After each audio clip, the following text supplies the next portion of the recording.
It's great to see you and your team today.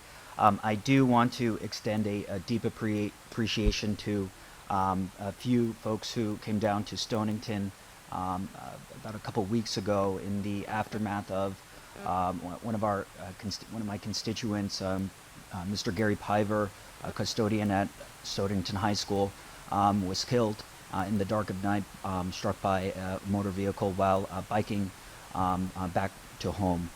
He bikes regularly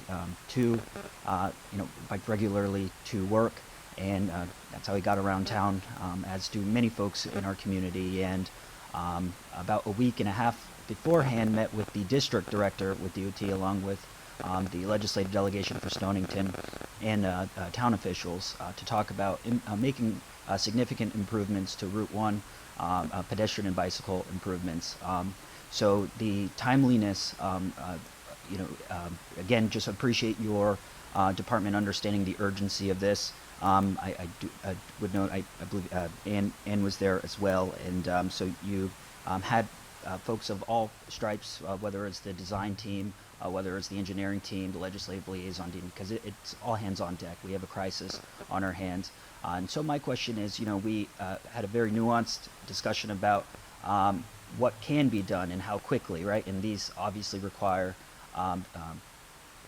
funds. So, I understand that bridges, for example, where, bridges and culverts are funded differently. When you install or the state pays for a bike lane, the maintenance would be left to the town. So there's a lot of kind of moving parts to how our infrastructure is funded by the state. And can you speak to what municipalities should be doing in terms of communicating with your office, your department, so they know what is required in order to implement these bold infrastructure solutions?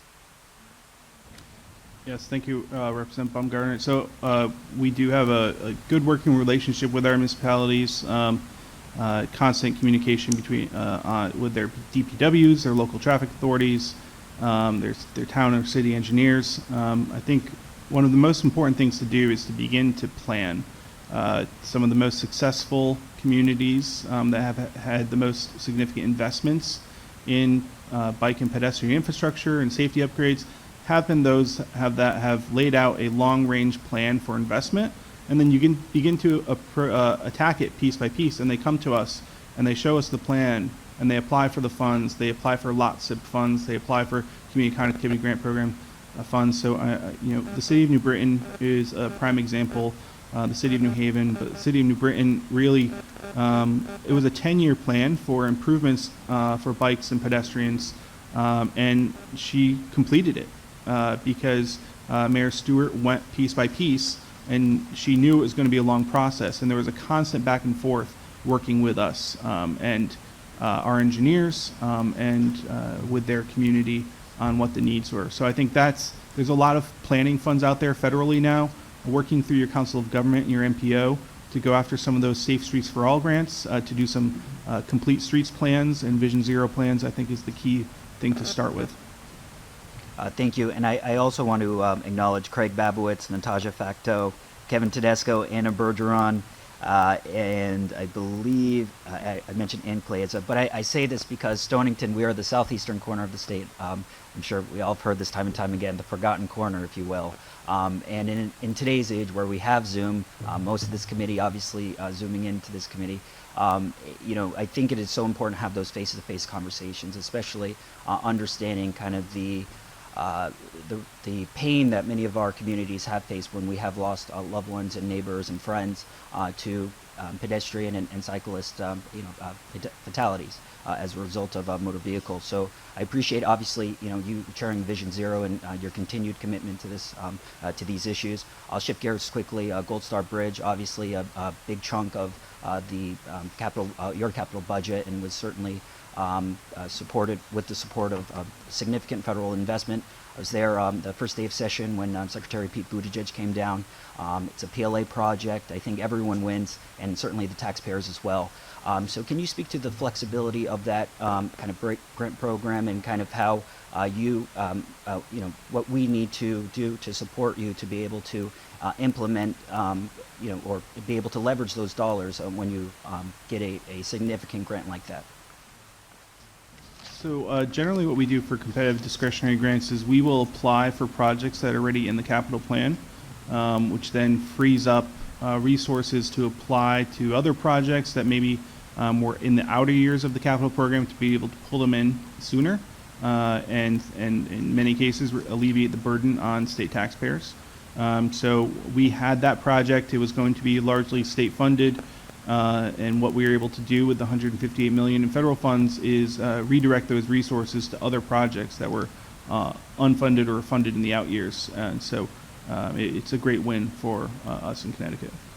Lastly, and just before you became commissioner, I saw you down in Norwich for one of the public information sessions regarding Shoreline East. You know, thanks to the good work of the Transportation Committee over the last few years, certainly appreciate your support in this, Mr. Chair. Now it's been recommended as a result of the preliminary reading through some of the preliminary draft that officially recommended by DOT to extend Shoreline East from you know, all the way to the westerly border and beyond to connect up to Providence, which is you know, very significant for our region. In Mystic alone, we are experiencing 1.8 million visitors a year, and that keeps on growing. Now, you know, in Groton, have the largest private employer in the state of Connecticut with Electric Boat. More folks are coming into the region, and we need to get people in and out, not just with motor vehicles, but using our buses, using, you know, cycling, you know, by biking, walking. So you know this. What can we do to help to, you know, get that rolling so we can build some train stations in Groton, extend it to Mystic and beyond? So the legislature did direct the DOT to do this very large, comprehensive plan looking at surface transportation, bus and rail in eastern Connecticut. It takes a lot of time and a lot of effort to do such a grand, large, in-depth plan. So we should be completed with that study later this calendar year, and then we'll submit recommendations in that plan to the legislature. But it's very intensive. It can take up to a year to do a single rail station potential location. This is looking at multiple locations, multiple rail lines, and we want to make sure it's a very comprehensive report that we deliver back to you. Thank you again, Commissioner. And you know, whether it's design build, the tip-tap, community to connectivity, these are not things that this legislature was talking about several years ago. So, you know, now we're doing, you know, let's go, let's get this done. I know that's the name of the 30-year capital plan. So, you know, here to help and keep up the great work.